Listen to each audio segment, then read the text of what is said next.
वो सोने से कंकर वो चांदी सी मट्टी, वो सोने सा कंकर वो चांदी सी मट्टी,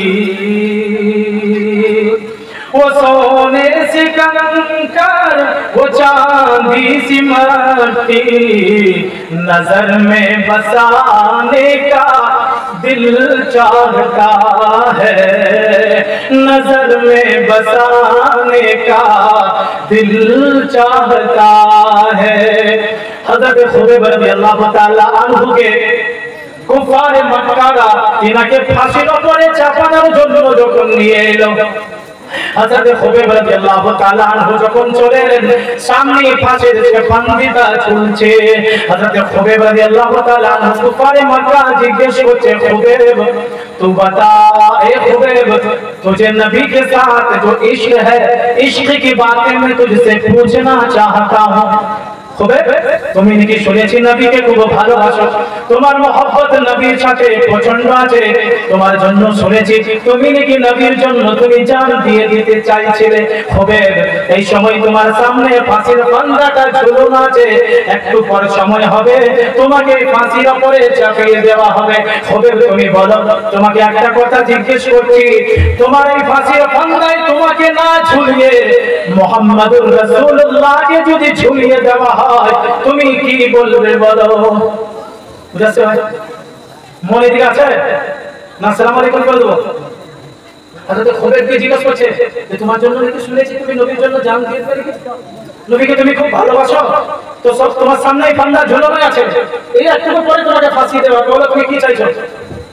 হযরত খুবৈব রাদিয়াল্লাহু তাআলা আনহু জবাব দিচ্ছেন, কুফারে মক্কা শোন, এই ফাঁসির ফান্দায় আমার হাবিবকে তোরা চাপাবি, ওই চাপাবার কথা আমি বলছি না, আমার হুজুরের পায়ে যদি একটা কাঁটাও লেগে যায়, আমার হাবিবের ফাঁসির ফান্দা তো দূরের কথা, আমার হাবিব মুস্তাফা জনাবে মুহাম্মদুর রাসূলুল্লাহ সাল্লাল্লাহু আলাইহি ওয়াসাল্লামের পায়ে যদি একটা কাঁটাও চুবে যায়, আমি সেটাও বরদাশত করতে পারবো না। বলে সুবহানাল্লাহ। এটা ছিল ইশকে সাহাবা, নবীর মহব্বত ছিল, নবীর মহব্বত। ওই জন্য শাহ ইসলাম আগে বললেন, আরেকটা সরাসরি তার শেষ করবো আমি, जिहादे मोहब्बत की आवाज गूंजी, कहा हंज़ला ने दुल्हन से अपनी। एक एक ছড়া আছে না, এর তাফসীর, এর কথাবার্তা, এর আমি বয়ান করি না, আধ ঘন্টা লাগবে একটা ছড়া, একটা লাইন। শাহ ইসলাম বলছেন, जिहादे मोहब्बत की आवाज गूंजी, कहा हंज़ला ने अपनी दुल्हन से। जिहाद मोहब्बत মানে আল্লাহ হাবিব সাল্লাল্লাহু আলাইহি ওয়াসাল্লাম জিহাদের এলান করে দিয়েছেন। হযরত হানজালা রাদিয়াল্লাহু তাআলা আনহুর নিকাহ হয়েছে, স্বামী স্ত্রী এক জায়গায় হাজির দিয়েছেন। হযরত হানজালা নিজের স্ত্রীর কাছে আজকে নিকাহ আছে, স্বামী স্ত্রীর সম্পর্ক এক জায়গায় মোলাকাত, একটা বাড়িতে আছেন, আর এদিকে জিহাদে মোহাব্বতের এলান হয়ে গেছে। ওটা শাহ ইসলাম বলছেন, জিহাদে মোহাব্বত কি আওয়াজ গूंजी, कहा हंज़ला ने दुल्हन से अपनी, इजाजत अगर दो तो जामे शहादत लबों से लगा लूं, इजाजत अगर दो तो जामे शहादत लबों से लगा लूं, लबों से लगाने का दिल चाहता है। स्वामी श्री एक जगह হয়েছেন, জিহাদের পয়গাম এসেছে, আল্লাহ হাবিব সাল্লাল্লাহু আলাইহি ওয়াসাল্লাম সাহাবাদেরকে দিয়ে এলান করিয়েছেন যে তোমাদেরকে জিহাদে বের হইতে হবে, নিজের জান মাল যা কিছু তোমাদের কাছে আছে সব নিয়ে তোমরা জিহাদের ময়দানে হাজিরি দিয়ে দাও। এইদিকে স্বামী স্ত্রী এক জায়গায় আছেন, হযরত হানজালা রাদিয়াল্লাহু তাআলা আনহু নিজের স্ত্রীকে বলছেন, স্ত্রী শোনো, আমি এবার চললাম, আল্লাহর হাবিব সাল্লাল্লাহু আলাইহি ওয়াসাল্লামের এলান আমার কানে এসেছে, জিহাদে আমাকে যেতে হবে। হযরত হানজালা বেরিয়ে গিয়েছেন, জিহাদের ময়দানে হাজিরি দিয়ে দিয়েছেন। সেইখানে যাওয়ার পর 5-6 জনকে কুফার নারে জাহান্নাম খালিদিন ফিহা আবাদা করিয়ে দেওয়ার পর হযরত হানজালাকে তারা শহীদ করে দিয়েছে। হযরত হামজা শহীদ হয়ে গেছেন। আল্লাহর হাবিব সাল্লাল্লাহু আলাইহি ওয়াসাল্লাম হযরত আলীকে বললেন, আলী তুমি হামজার কথা আমি শুনেছি তার আজকে নিকাহ হয়েছিল, নিকাহ হওয়ার পর সবকিছু মামলা হওয়ার পর তার জন্য আমি খবর পেয়েছি সে নাকি জিহাদের ময়দানে গিয়েছিল, তাই তুমি তার খবর লাও কোথায় আছে।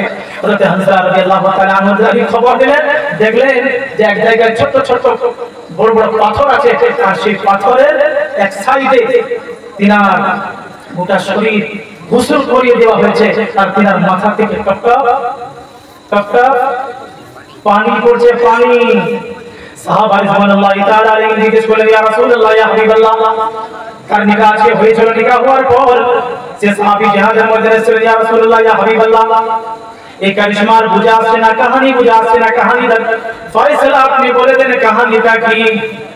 আকা আলাইহিস সালাতু ওয়াস সালাম বললেন, তোমরা জানো হামজার নিকাহ হয়েছিল, স্বামী স্ত্রী এক জায়গায় ছিল, সে অবস্থায় সে জিহাদের আমার কথা শুনেছে, জিহাদের ময়দানে গিয়েছে, আল্লাহর রাস্তায় নিজের জানকে কুরবান করে দিয়েছে। আল্লাহ রাব্বুল আলামিনের হুকুম হয়েছে ফেরেশতারা আসমানে নিয়ে গেছে, আসমানে তিনাকে গোসল দেওয়া হয়েছে, সেখানে গোসল দেওয়ার পর আবার ময়দানে জিহাদের সেই পাথরের নিচে ফেরেশতারা রেখে দিয়েছে। বলে সুবহানাল্লাহ। বিরাদরান ইসলাম, ইনারা ছিলেন সাহাবা। এটা ছিল ইশকে রাসূল। ইশকে রাসূলের মতলব হচ্ছে দিলে ভালোবাসা হবে, আর জাহিরি নবী আকরাম সাল্লাল্লাহু আলাইহি ওয়াসাল্লামের হুকুম তিনার তরিকা জীবনে হবে, নবীর তরিকা জীবনে হবে না। আমি বলবো নবীকে আমি খুব ভালোবাসি, इसका कोई मतलब नहीं है। আল্লাহ পাক আমাদের সকলকে এই সব কথাবার্তার উপরে আমল করার তৌফিক দান করেন। আজকে বছর আমরা যদি বেঁচে থাকি ইনশাআল্লাহ, আবার আজকে বছর সময় আল্লাহ পাক দেবেন, আবার আমরা ইশকে রাসূলের মুহাব্বতের কথাবার্তা আবার আমরা শুনবো ইনশাআল্লাহ। আল্লাহ পাক আমাদের সকলকে এই সব কথাবার্তার উপরে আমল করার তৌফিক দান করেন। আলহামদুলিল্লাহি রাব্বিল আলামিন।